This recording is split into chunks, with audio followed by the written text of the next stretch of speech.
Assalamualaikum warahmatullahi wabarakatuh. Baik, kami dari kelompok 7 akan membahas tentang demokrasi pendidikan. Pertama-tama, pengertian demokrasi. Secara etimologis, demokrasi terdiri dari dua kata Yunani, yaitu demos yang berarti rakyat atau penduduk suatu tempat, dan kratein atau kratos yang berarti kekuasaan atau kedaulatan. Gabungan dua kata demos kratein atau demos kratos atau demokrasi memiliki arti suatu keadaan negara di mana dalam sistem pemerintahannya kedaulatan berada di tangan rakyat, kekuasaan tertinggi berada di keputusan bersama rakyat, rakyat berkuasa, pemerintahan rakyat dan kekuasaan oleh rakyat.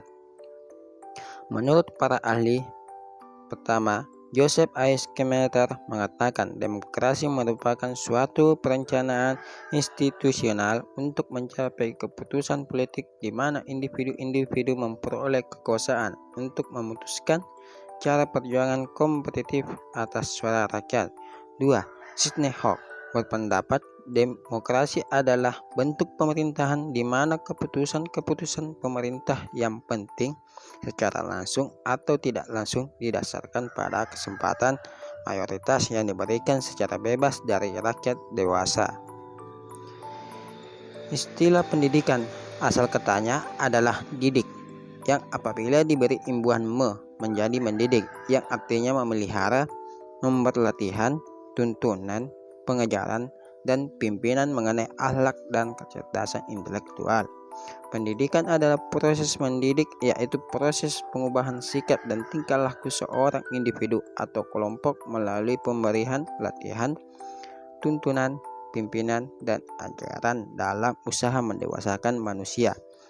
Pendidikan yang demokratis adalah pendidikan yang memberikan kesempatan yang sama kepada setiap anak untuk mendapatkan pendidikan di sekolah sesuai dengan kemampuannya. Adapun demokrasi pendidikan dalam pengertian luas patut selalu dianalisis sehingga memberikan manfaat dalam praktik kehidupan dan pendidikan yang mengandung 3 hal sebagai berikut, yaitu 1. Rasa hormat terhadap harkat sesama manusia. 2. Setiap manusia memiliki perubahan ke arah pemikiran yang sehat. 3. Rela berbakti untuk kepentingan dan kesejahteraan bersama. Selanjutnya, prinsip-prinsip demokrasi dalam pendidikan, di mana dalam setiap pelaksanaan pendidikan selalu terkait dengan masalah-masalah, yaitu antara lain 1. Hak asasi setiap warga negara untuk memperoleh pendidikan. 2. Kesempatan yang sama bagi warga negara untuk memperoleh pendidikan. 3.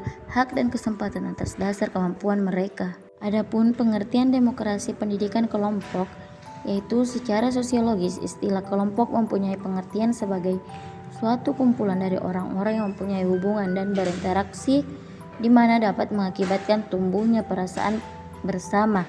Beberapa definisi kelompok, yaitu 1. Joseph S. Rothschild, di mana suatu kelompok meliputi 2 atau lebih manusia yang di antara mereka terdapat beberapa pola interaksi yang dapat dipahami oleh para anggotanya atau orang lain secara keseluruhan. Kedua, Mayor Pollack, kelompok sosial adalah satu grup, yaitu sejumlah orang yang ada antara hubungan satu sama lain dan hubungan itu bersifat sebagai struktur. Yang ketiga, menurut Wilahuki, kelompok merupakan suatu unit yang terdiri dari 2 orang atau lebih yang saling berinteraksi atau saling berkomunikasi. Dari beberapa definisi di atas dapat disimpulkan bahwa kelompok menurut tinjauan sosiologi adalah sekumpulan 2 orang atau lebih yang saling berinteraksi dan terjadi hubungan timbal balik di mana ia merasa menjadi bagian dari kelompok tersebut. Menurut penulis, kelompok dalam sekolah dapat dikategorikan berdasarkan 1. Status sosial orang tua murid. 2. Hobi atau minat atau kegemaran. 3. Intelektualitas. 4. Jenjang kelas. 5. Agama. Dan 6. Asal daerah. Adapun kesimpulan yang dapat kami sampaikan mengenai demokrasi pendidikan kelompok, adalah demokrasi pendidikan dalam pengertian luas patut selalu dianalisis sehingga memberikan manfaat dalam praktik kehidupan dan pendidikan yang mengandung 3 hal sebagai berikut. Yang pertama, rasa hormat terhadap harkat sesama manusia. Yang kedua, setiap manusia memiliki perubahan ke arah pikiran yang sehat. Yang ketiga, rela berbakti untuk kepentingan atau kesejahteraan bersama. Sekian dari kami, lebih kurangnya mohon dimaafkan. Wassalamualaikum warahmatullahi wabarakatuh.